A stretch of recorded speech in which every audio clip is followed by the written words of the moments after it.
চোখের জলে। হরে কৃষ্ণ হরে কৃষ্ণ। আমি আজমির শরীফ এক সেমিনারে গিয়েছিলাম, তো আজমির শরীফ খাদেমদেরকে বলছিলাম আমি চিস্তিয়া মিশনের জেনারেল সেক্রেটারি দায়িত্ব পালন করেছি 4 বছর, মালিক করাইছে গোলামি। তো বলেছি ও হুজুররা, আমার দেশে একজন কবি আছে, নাম তার নজরুল। 50,000 মাওলানার ওয়াজ আর কবি নজরুলের একটা গানের পঙ্ক্তি যদি আমি এক পাল্লায় দিই, ওই 50,000 মোল্লা মুসলির চেয়ে ওজন বেশি হবে কবি নজরুলের।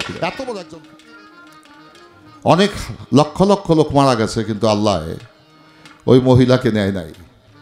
তো সে যখন সুস্থ হয়েছে তখন তার হাতে একটা কাগজ দিছে, ওই কাগজটার মধ্যে হিসাব লেখা 6 মাসে তার শুধু অক্সিজেনের বিল হয়েছে 60 লক্ষ টাকা, আদার্স অন্য ট্রিটমেন্ট বাকি বাদে। তো কাগজটা হাতে নিয়ে মহিলা কাঁদতেছে। তো ডক্টর বলেন যে তুমি তো পেনশনার, ওই দেশে 60 বছর হয়ে গেলে চাকরি বাকরি করতে না, গভর্নমেন্ট থেকে পেনশন পায়, তার চিকিৎসার ব্যবস্থা গভর্নমেন্ট করেন, তো জানি তোমার তো টাকা দিতে হবে না, তুমি কাঁদো কেন? ওই মহিলা 2 চোখের পানি ছেড়ে বলছেন, বাপ হে ডক্টর, আমার বয়স 82, আমি 6 মাস অসুস্থ হয়ে তোমাদের হসপিটালে ছিলাম, তাই 60 লক্ষ টাকা আমার অক্সিজেনের বিল হয়েছে। আমি যে 82 বছর অক্সিজেন গ্রহণ করেছি, আমার মালিক যদি তার হিসাব চায় আমি সেই হিসাব দেব কিভাবে? ওই কথা বলে আমি কাঁদছি। এই কথাটা তিনি ধারণ করতে পারেন যার হার্ট, যার হৃদয় অত্যন্ত সফট এবং কোমল, এবং সেই কোমল হৃদয়ের মধ্যেই প্রভু বসবাস করেন। শক্ত হৃদয়ে কখনো প্রভুকে খুঁজে পাওয়া যাবে না। সুরে হৃদয় বিগলিত,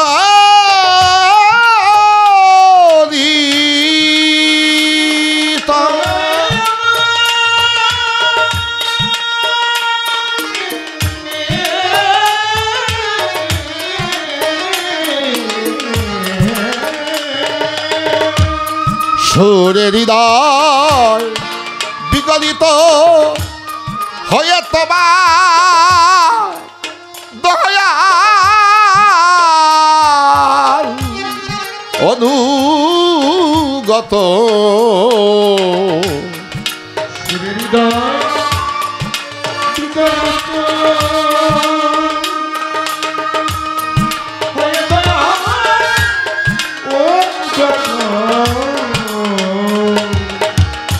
সুরে হৃদয় বিগলিত হয়ে তোমার অনুগত আমার ছন্দগী আছে যত দয়াল, ছন্দগী আছে যত সকরি তো মারি দান, গাইতে যেন আমি পারি তব গান দয়েময়, গাইতে যেন পারি তোমার গান।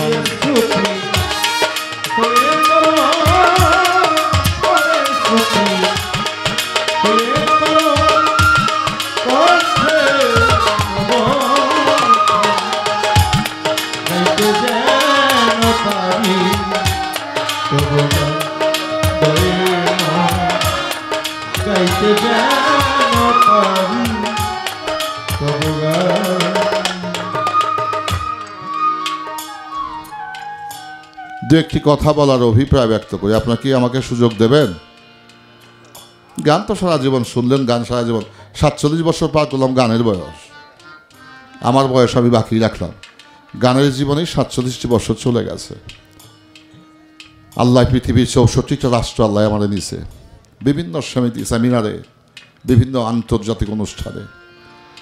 ন্যাশনাল ব্রডকাস্টিং অথরিটি সর্বোচ্চ মর্যাদা আমাকে আল্লাহ মালিক দিয়েছে, আপনাদের দোয়া। আমি একটা লাইন লিখলেও গভর্নমেন্ট টাকা দিতে আমাকে বাধ্য, কিছুটা করি, এটা মালিকের দয়া। কথাটা হলো এই, হযরত আল্লামা জালালউদ্দিন রুমি বলেছেন, আমি কিছু মানুষ দেখছি গায়ে তাদের কোনো পোশাক নাই, আর কিছু পোশাক দেখছি ভিতরে কোনো মানুষ নাই। দামি পোশাক পরলে মানুষ দামি হতে পারে না, তার হৃদয় অন্তরাত্মাকে যদি সে আলোকিত না করে। সাধুর পোশাক গায়ে দিলে মানুষ সাধু হওয়া যায় না, তার অন্তরাত্মাকে সাধু করতে হয়। এই কথাটি কেন বললাম? অবশ্যই তার কিছু কারণ আছে। আমি কাউকে পরোক্ষ এবং প্রত্যক্ষভাবে আঘাত করার কথা বলার লোক নই। আমার পরিবেশটাকে আমাকে কন্ট্রোল করতে হবে, তারপর সেই আমার কন্ট্রোল যখন হয়ে যাবে মালিকের দয়া, আমি সেই পরিবেশে আমার অন্তরাত্মা থেকে মালিক যাহা দেয় আমি তার ডেলিভারি দেওয়ার চেষ্টা করব।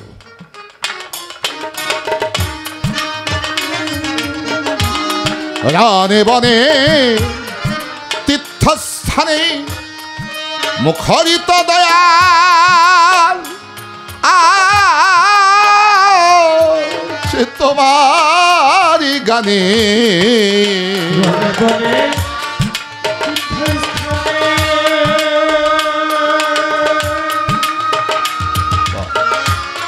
মুখরিত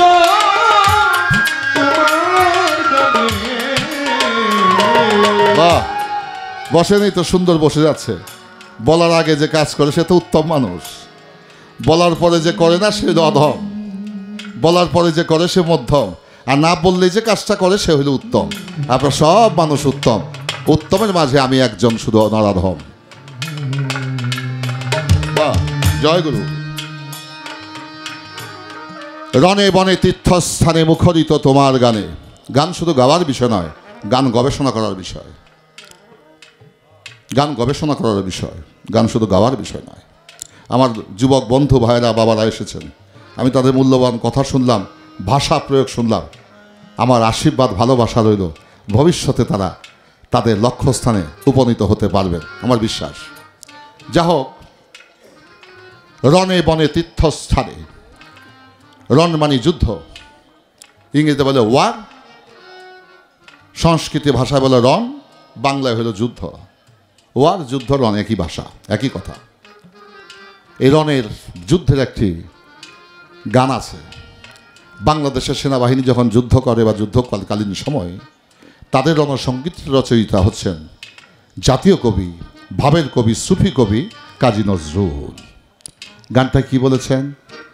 চল চল চল ঊর্ধ্বে গগনে বাজে মাদল, নির্মেয় উতলা তরুণ দল, অরুণ পাতের তরুণ দল, চল রে চল রে চল।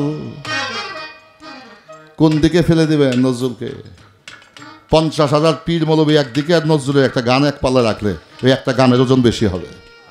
আমি আজমির শরীফ এক সেমিনারে গিয়েছিলাম, তো আজমির শরীফ খাদেমদেরকে বলছিলাম আমি চিস্তিয়া মিশনের জেনারেল সেক্রেটারি দায়িত্ব পালন করেছি 4 বছর, মালিক করাইছে গোলামি। তো বলেছি হুজুর, ও হুজুররা, আমার দেশে একজন কবি আছে, নাম তার নজরুল। 50,000 মাওলানার ওয়াজ আর কবি নজরুলের একটা গানের পঙ্ক্তি যদি আমি এক পাল্লায় দিই, ওই 50,000 মোল্লা মুসলির চেয়ে ওজন বেশি হবে কবি নজরুলের।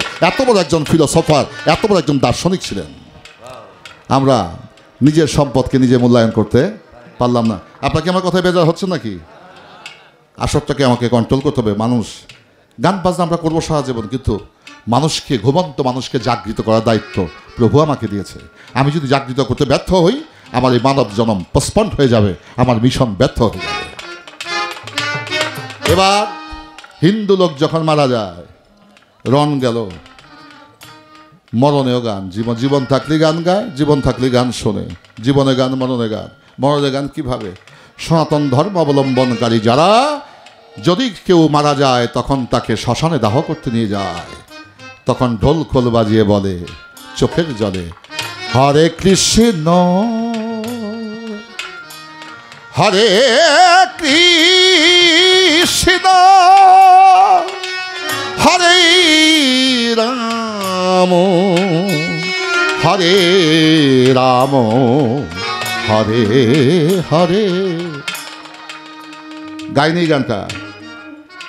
মুসলমানে দোল তবলা না নিলেও কলেমা শাহাদাতের বাণী করুণ সুরে পাঠ করতে করতে তার স্বজনকে আখেরি বিদায় দিতে ওই কবর খোলায় নিয়ে যায়। মানুষে বনে যখন একা হয়ে যায়, একাকী হয়ে যায়, যখন অন্তরে ভয় জাগে, ভয় লাগে, আসে, গলা ভালো না হইলেও সে কোনো গান না জানলেও রূপবানের গানে দান দেয়। এই গানে তাকে তখন সাহস যোগায়। গান আত্মার পাওয়ার, সোল অ্যান্ড এনার্জি। আত্মার পাওয়ার এই আত্মার পাওয়ারকে আমরা প্রপারলি কে কোনভাবে ইউজ করছি, এটা হচ্ছে বিষয়।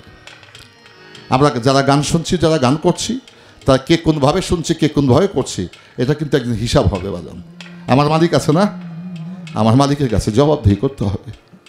তাই বাজান, রানে বনে তীর্থস্থানে মুখরিত মালিক তোমার গানে আমার মনের কোকিল, তোমার সানে আছে মনের কোকিল, মনের কোকিলা তোমার সানে মধুর সুরে করে তা গাইতে যেনই আমি পারি তব গান দয়াময়, গাইতে যেন আমি পারি তোমার গান।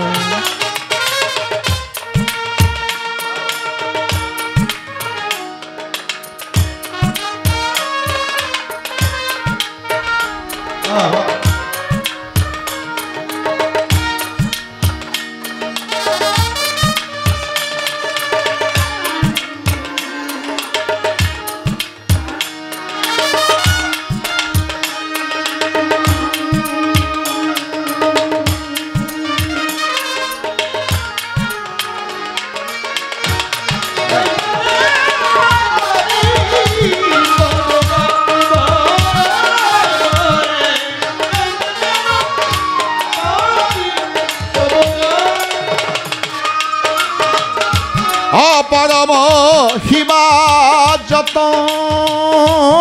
আমি চাহি কৃপা দয়াল অভিরত,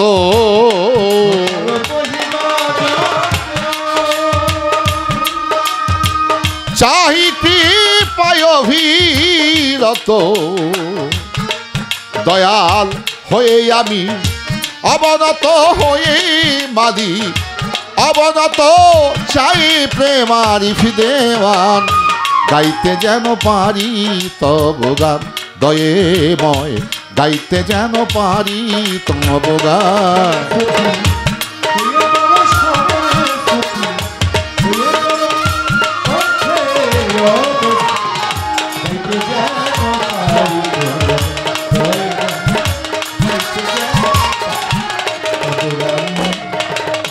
বন্দি আল্লাহ, বন্দি নবী, বন্দিলাম মাওলার পয়গম্বর, 313 নবীর প্রতি সালাম ভক্তি রহিল হাজার।